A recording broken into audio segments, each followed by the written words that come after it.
It's easier to start a war, but it takes immense courage to end it. You can blame Russia, you can judge the West. The fact is that on the ground, the war in Ukraine is taking a very dangerous turn. 1 year later, Russian President Vladimir Putin has hardened his views. He now says that Western elites are hell-bent on turning what he calls a local conflict into a global confrontation. And on the other hand, the principal force behind Ukraine, Joe Biden, says that he will defend every inch of NATO. But wait, Ukraine is not a member of NATO, and Russia has not yet shown any indication that it wants to come face to face with NATO. So then, what is this macho posturing all about? It would really be naive to think that Putin and Biden themselves believe what they say publicly. Putin needs to rally his people, and hence the declaration that it is impossible to defeat Russia on the battlefield. Joe Biden cannot be seen as looking weak, and thus he must respond and he must project strength.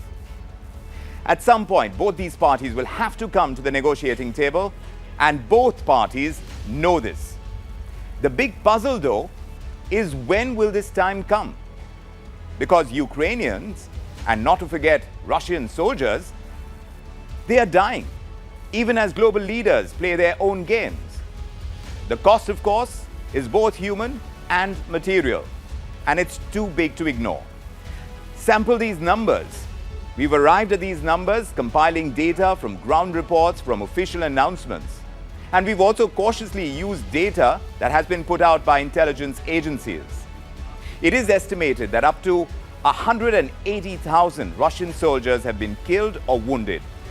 Ukrainian troops have also suffered more than 100,000 casualties.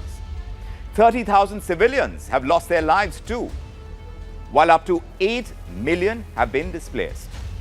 So a fifth of the Ukrainian territory has been occupied by Russia.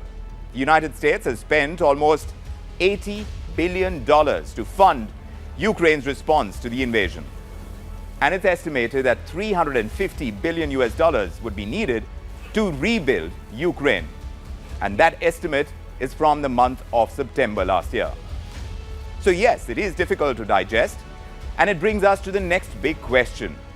Where do these major powers stand today? For one, Germany is supplying Leopard tanks to Ukraine after much pressure.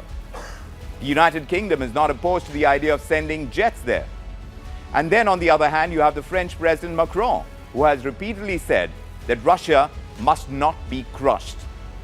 Meanwhile, India maintains that diplomacy is the only answer to achieve peace. And India is on the side of those struggling to make ends meet. This as prices of food, of fuel, fertilizers, all of them go higher and higher.